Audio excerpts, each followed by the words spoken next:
Okay, अब हम लोग देख रहे हैं एक्सरसाइज 2.3 के क्वेश्चन नंबर 2 को। क्या कहता है क्वेश्चन नंबर 2? विकर्ण तरीका का उपयोग निम्नलिखित संख्याओं के वर्गों का मान ज्ञात कीजिए। तो हमें एक तरीका इस्तेमाल करना है, विकर्ण विधि।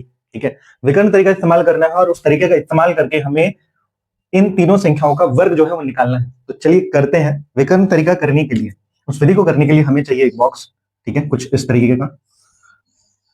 ठीक, अब हमें इस पूरे बॉक्स को 3 हिस्सों में बांट देना है, कुछ इस तरीके से।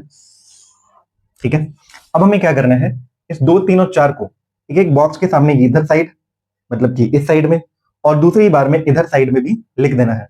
देखिए बिल्कुल ऐसे, इस बॉक्स के सामने बिल्कुल 2 आएगा, इस वाले बॉक्स के साथ 3 और इस वाले बॉक्स के साथ 4। ठीक है, ऊपर में भी सेम चीज आपको करनी है, यहाँ पे 2, फिर 3, फिर 4। ठीक है, ये लिखने के बाद हमें इन दिए गए बॉक्सेस को उनके 2 पार्ट में डिवाइड करना है। ठीक है, देखो ऐसे करके ये हमने पहले को डिवाइड कर दिया। ठीक है, इसको डिवाइड किया, फिर इसको करो। ठीक है, इसको भी डिवाइड करना है इस तरह से, 2 पार्ट में हर एक बॉक्स को डिवाइड कर देना है। ये बस आपको कर लेना है। ठीक है, तो ये हम कर चुके हैं। जैसा दिया गया है वैसे ही आपको भी करना है, एक बॉक्स बनाना है और दी गई संख्या को दोनों तरफ ऐसे बॉक्सेस के सामने बैठा देना है। अब करो मल्टीप्लाई। ये जो पहला 2 आपको दिख रहा है, इस सामने वाले 2 से इसका गुना करो, मतलब ये जो संख्या होगी 2, इन तीनों से पहले मल्टीप्लाई होगी और इन बॉक्सेस में इनको लिखा जाएगा। देखो करते हैं, 2 दूनी 4, 4 तो होता है ऐसे, लेकिन इन दोनों बॉक्सेस में कोई नंबर जाना चाहिए। तो 4 करने के लिए हम करेंगे पहले में 0 और दूसरे में 4। ठीक है, अब 2 गुना 3 हो जाएगा 6, तो यहाँ पे 0 6, 2 4 हो जाएगा 8, तो यहाँ पे 0 8। ठीक है, इस 2 का काम जो है वो हो चुका है। ठीक है, इस 2 का काम हो चुका है, इस 2 को हमने इन तीनों संख्याओं से मल्टीप्लाई किया और यहाँ लिख दिया है। अब इस 3 को करते हैं, 3 दूनी यहाँ पे हो जाएगा 6, तो यहाँ पे 0 6, 3 3 9, यहाँ पे 0 9, 3 4 12, यहाँ पे 1 और 2, ऐसे। ठीक है, इसका भी काम हो गया। अब हमारे पास बचा हुआ 4, तो 4 दूनी 8 होता है, तो 0 8 लिखेंगे। 4 3 12, 1 और 2 12, 4 4 16, 1 और 6 16। ठीक है, ये हमने कर लिया मल्टीप्लाई। अब हमें जोड़ना है। ठीक है, जोड़ने पर थोड़ा सा ध्यान देना पड़ेगा। इन जो लाइंस है, उन्हीं लाइंस के बीच में जो संख्या है उनको, सीधा लाइन में जो संख्या है उनको जोड़ना है। देखो 6 है, 6 के साथ तो और कुछ नहीं है, तो सिर्फ 6 लिखो। ठीक है, 2 1 3 3 2 5, यहाँ पे हो जाएगा 5। ठीक है, 8 और 1 9 9 9 18 18 और 1 19 19 और 8 हो जाएगा 27। तो 27 पूरा पूरा नहीं लिखेंगे, 27 का 7 लिखेंगे और 2 जो है वो भी अगले वाले संख्या में जोड़ा जाएगा। तो 2 को हम हाथ में लेके इसमें जोड़ देते हैं, तो 8 हो जाएगा।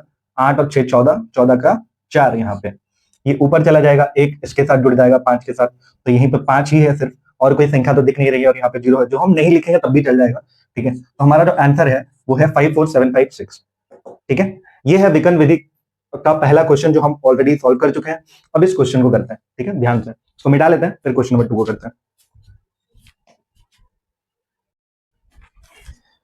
अगली जो संख्या है जिसको विकर्ण विधि से जिसका वर्गमूल ज्ञात करना है वो है हमारा 104।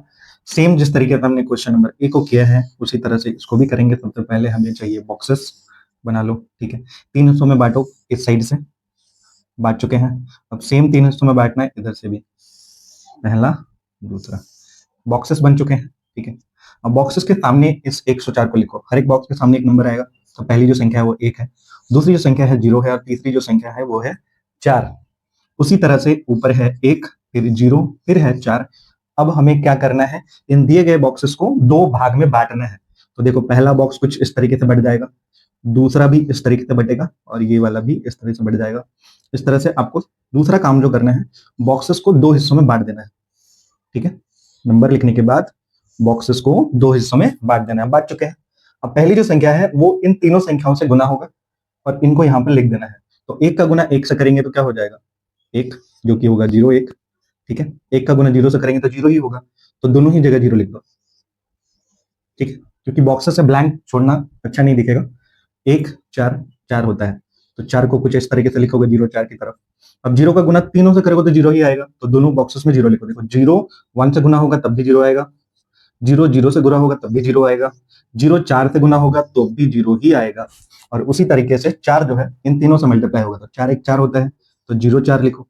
4 0 होता है, तो 4 0 0 हो जाएगा यहाँ पर। 4 4 16। ये एक बड़ी संख्या यहाँ पर हमें देखने को मिली इन सारे बॉक्सेस के तुलना में। तो अब इनको जोड़ते हैं। देखो पहले जो बॉक्स है, जो डिवीजन है, इसमें पहला जो संख्या दिख रहा है वो है 6। इसमें देखो 2 संख्याएं हैं जिसमें 1 और 0 है, तो 1 हम लिख देंगे। ठीक है, उसके बाद वाले में देखो 8 हो जा रहा है क्योंकि 2 ही 4 है, तो यहाँ पे 8 लिख दो, ठीक है। उसके बाद 0 है, कोई संख्या नहीं है, यहाँ पे 0 ले लो, और उसके बाद वाले संख्या में हमें दिख रहा है सिर्फ 1, और ऊपर वाले में सिर्फ 0 है, आगे दोगे तब भी चलेगा, नहीं दोगे तब भी चल जाएगा, तो 10816 ही हमारा आंसर होगा, ठीक है। बहुत ही सिंपल है ये विकर्ण विधि। लास्ट वाला सवाल इसमें स्पेस है, इधर ही बना देता है, ठीक है। देखो सबसे पहले हमें क्या चाहिए, हमें चाहिए बॉक्स, बॉक्स बनाओ, ठीक है, बॉक्स बन गया। अब हम क्या करेंगे, इनको 3 पार्ट्स में डिवाइड करेंगे कुछ इस तरीके से। अब इधर साइड से भी डिवाइड कर दो, बांट दो, ठीक है। अब जो दी गई संख्या है उसको लिख दो इन बॉक्सेस के सामने, पहली संख्या 5, दूसरी 3 और तीसरा 6। सेम इसी तरह से 5, 3 और 6 हमें यहाँ पर लिख देना है, और इन बॉक्सेस को 2 पार्ट्स में भाग कर दो। पहला हो गया, ये भी बढ़ गया, ये भी बढ़ गया, इसको भी बांट दो 2 पार्ट्स में, ये भी बढ़ गया, और ये लास्ट वाला, ठीक है। अब नेक्स्ट स्टेप हमें क्या करना है, इन्हें करना है मल्टीप्लाई। चलो करते हैं। 5 का गुना हम 5 से करेंगे तो क्या आ जाएगा, 25, कुछ इस तरीके से लिखेंगे। 5 दिया होता है 15, 15 लिखो। 5 6 30, 30 30 30 उल्टा हो गया, 30 0 3 3 0, ठीक है। अब 5 का खेल खत्म, 5 से हमने तीनों संख्याओं को गुना कर लिया है। अब 3 को करते हैं, 3 5 15 हो जाएगा फिर से, तो 3 5 15, 3 3 9 हो जाएगा, तो यहाँ पर 0 9, 3 6 18, 1 और 8, और बाद वाला जो लास्ट वाला संख्या है वो है 6, 6 5 हो जाएगा 30, तो 3 0, 6 3 18, तो यहाँ पे 1 8, 6 6 36, कुछ इस तरीके से दिखेगा, ठीक है। अब इनको जोड़ दो, 6 तो 6 ही होगा, 8 8 16 17 18 19 19 9, एक यहाँ पर 10 11 और 12 12 2, और यहाँ पे हो जाएगा 10 3 16 17 और 1 18 18, ठीक है, 18, ठीक है ना। 5 5 10, 6 16 और 1 17, सॉरी 17 हो गया यहाँ पर, ठीक है 17, और यहाँ पर हो जाएगा 2 7 8, और ऊपर वाला 2, तो 287296 ये हमारा आंसर है, ठीक है। 536 का भी हमने विकर्ण विधि से वर्गमूल ज्ञात कर दिया है, तो तीनों को हम लोग सॉल्व कर चुके हैं। आई होप आपको बहुत ही अच्छे ढंग से विकर्ण विधि जो है वो समझ आ चुकी है। आपको कोई भी ऐसा सवाल दिखे, बस आपको ऐसे ही करना है। सबसे पहले आपको एक बॉक्स बनाना है, 3 पार्ट्स में डिवाइड करो, नीचे से भी ऊपर से भी, तो कुछ इस तरीके के बॉक्सेस मिल जाएंगे आपको। फिर इन बॉक्सेस को भाग कर देना है 2 पार्ट्स में, ठीक है। फिर पहली संख्या को इन तीनों संख्या से गुना करो कि कुछ इस तरह से आए, फिर दूसरे को इस तरह से गुना करो कि यहाँ पर कुछ नंबर आ जाए, और फिर तीसरे को भी इस तरीके इन तीनों नंबर से गुना करो कि यहाँ पर कुछ आ जाए। फिर बाद में इन संख्याओं को जोड़ देना कुछ इस तरीके से, ठीक है। जोड़ने के बाद जो आपका आंसर आएगा वही आपका वर्गमूल है। तो 5 3 6 का वर्ग करोगे तो यही मिलेगा, 104 का भी वर्ग करोगे तो यही मिलेगा, और 2 3 4 का भी वर्ग करेंगे तब भी हमको वही मिलेगा जो हम आंसर में लाए थे, ठीक है। तो अब हमारे पास नेक्स्ट क्वेश्चन एक्सरसाइज 2.3 का, उसको देखते हैं।